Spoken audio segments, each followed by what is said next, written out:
నమస్తే, నేను మీ యాలి. మనం దేశంలో కానీ రాష్ట్రంలో కానీ ఎక్కడ చూస్తున్నా మన చరిత్ర కట్టడాలు మనకి ఒక అనుభూతిని కల్పిస్తూ ఉంటాయి. దాంతోపాటు ఏదైతే ఈ మర్రి చెట్టు కూడా ఎంతో పురాతన కాలంగా కొన్ని చోట్ల కొన్ని ప్రాంతాల్లో ప్రాముఖ్యత పొంది ఉంటాయి. నేను చెప్పబోయేది పశ్చిమ గోదావరి జిల్లా భీమవరం దగ్గర ఉన్న ఈ స్కూల్ ప్రాంగణంలో ఈ చెట్టు చాలా ఆకర్షణీయిస్తుంది. ఈ చెట్టు యొక్క ప్రాముఖ్యత ఏంటి, ఇది ఎన్ని సంవత్సరాల చెట్టు, ఈ స్కూల్ ఎక్కడ ఉంది, వాజ్ ది స్టోరీ. పశ్చిమ గోదావరి జిల్లా భీమవరం విద్యా ప్రగతికి ఆక్వారంగానికి పెట్టింది పేరు. కానీ ఇప్పుడు ఒక అద్భుతం అందరినీ ఆకర్షిస్తోంది. అది ఒక మహావృక్షం. భారతీయ విద్యాభవన్ స్కూల్ ప్రాంగణంలో సుమారు 80 ఏళ్లుగా గతాన్ని వర్తమానాన్ని అనుసంధానిస్తున్న ఒక మర్రి చెట్టు. ఇది కేవలం ఒక చెట్టు మాత్రమే కాదు, అక్షరాల నీడలో ప్రకృతిని ప్రేమిస్తూ పెరుగుతున్న వేలాది మంది విద్యార్థుల భావోద్వేగం. పాఠశాల మధ్య విస్తరించి ఉన్న ఈ మర్రి చెట్టు విస్తారమైన కొమ్మలతో, వేలాడే ఓడలతో ఒక కోటలా కనిపిస్తుంది. ఉదయం సూర్యకిరణాల ఆకుల మధ్య నుంచి జాలువారుతుంటే అది ఒక అద్భుత దృశ్యకావ్యంలా అనిపిస్తుంది. ఈ చెట్టుకు ఇరువైపులా ఉన్న రహదారి గుండా నడుస్తుంటే ఒక ప్రకృతి సిద్ధమైన సొరంగంలోకి అడుగుపెట్టినట్లుగా ఉంటుంది.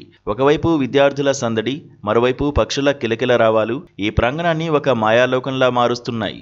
మర్రి చెట్టు కింద నుంచే విద్యార్థులు తరగతి గదులకు వెళ్తుంటారని, ఈ చెట్టును విద్యార్థులతో పాటు ఉపాధ్యాయులు కూడా బాగా చూసుకుంటారని పాఠశాల ప్రతినిధులు చెబుతున్నారు. సుమారుగా 70-80 సంవత్సరాల వయస్సు కలిగి ఉంటుంది.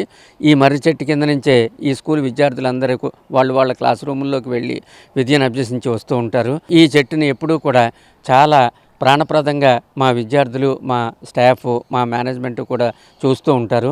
కనీసం ఎక్కడ ఈ వృక్షానికి ఎలాంటి ఇబ్బంది లేకుండా మరికొన్ని సంవత్సరాలు ఇలాగే కాపాడాలని ఈ చెట్టు కింద ఎంతోమంది విద్యను అభ్యసించి ఈ ప్రాంతం యొక్క ప్రగతిని దేశానికి చాటి చెప్పాలనే ఉద్దేశంతో భారతీయ విద్యాభవన్స్ స్కూల్ అయినటువంటి భీమవరం కేంద్ర నడపబడుతూ ఉన్నదని, ప్రత్యేకంగా ఆంధ్రజ్యోతి వారు ఇక్కడికి వచ్చి ఈ చెట్టు గురించి పరిరక్షణ ప్రక్రియ ఎలా తీసుకుంటున్నారు అని మమ్మల్ని ప్రశ్నించి మా ద్వారా తెలుసుకుని ఇటువంటి విద్యా సంస్థలు మరిన్ని ఉండాలని ఆకాంక్షిస్తున్నట్లు మాకు అనిపించింది. భారతీయ విద్యాభవన్లో ఈ మహావృక్షం ఉంది.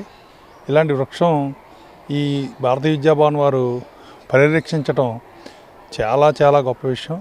ఇలాంటి వారసత్వ సంపదగా, ఒక దేశం యొక్క వారసత్వ సంపదగా ఇలాంటి వృక్షాలు దేశవ్యాప్తంగా అందరూ పరిరక్షించాలని, వృక్షం శరణం గచ్చామి అనే నినాదాన్ని అందరూ కూడా ముందుకు తీసుకెళ్ళి చెట్లు పెంచి పర్యావరణానికి పరిరక్షించుకోవాలని, అందరికీ మంచి గాలి, మంచి నీరు కావాలంటే మనం చెట్లు ఖచ్చితంగా పెంచుకోవాలి.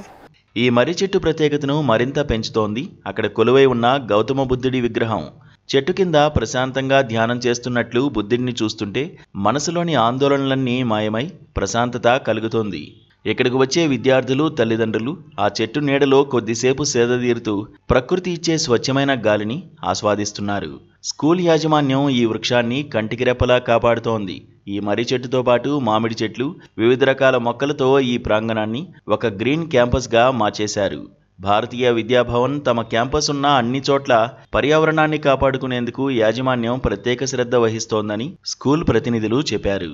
సరే, భారతీయ విద్యాభవనం 5 యూనిట్ల కింద ఉంది సార్. ఈ భీమవరం కేంద్ర కంట్రోల్లో 5 చోట్ల కూడా ప్రకృతిని, పర్యావరణాన్ని కాపాడటంలో యాజమాన్యం గారు ప్రత్యేకించి శ్రద్ధ వహిస్తారు. ప్రత్యేకించి ఏంటంటే ఇక్కడ భీమవరంలో ఉన్నటువంటి ఈ మర్రి చెట్టుని బనియన్ ట్రీ అంటారు. దాన్ని సైంటిఫిక్గా కొన్ని ఏరియాల్లోనేమో మర్రి చెట్టు అని రకరకాలుగా పిలుస్తారు. విద్యార్థులకి విద్యతో పాటు చెట్లని ఎలా సంరక్షించాలో ఏంటనేది ప్రత్యేకించి యాజమాన్యం వారు శ్రద్ధ తీసుకుని దీనిపై దృష్టి పెట్టి దీనికి ఏ విధమైనటువంటి డ్యామేజ్ జరగకుండా బాగా కాపాడుకుంటూ వస్తారు. కాంక్రీట్ భవనాల మధ్య పచ్చదనం కరువవుతున్న ఈ రోజుల్లో భీమవరం భారతీయ విద్యాభవన్ స్కూల్ చేస్తున్న ఈ ప్రయత్నం నిజంగా అభినందనీయం. చూశారు కదా ఈ మర్రి చెట్టు యొక్క ప్రాముఖ్యత. భారతీయ విద్యాభవన్లో ఉన్న ఈ చెట్టు దాదాపు 80 సంవత్సరాలు ఉందని చెప్పి కాలేజీ యాజమాన్యం చెప్తున్నారు. ఈ చెట్టును సంరక్షించడం కోసం ప్రత్యేకించి నిర్వాహకులు కూడా ఏర్పాటు చేయడం జరిగింది. ఎందుకంటే మన చరిత్ర కట్టడాలు ఎంత ప్రాముఖ్యతో అలాగే ప్రకృతిలో కూడా చెట్లు చాలా వరకు చరిత్ర కలిగినవి అని చెప్పచ్చు.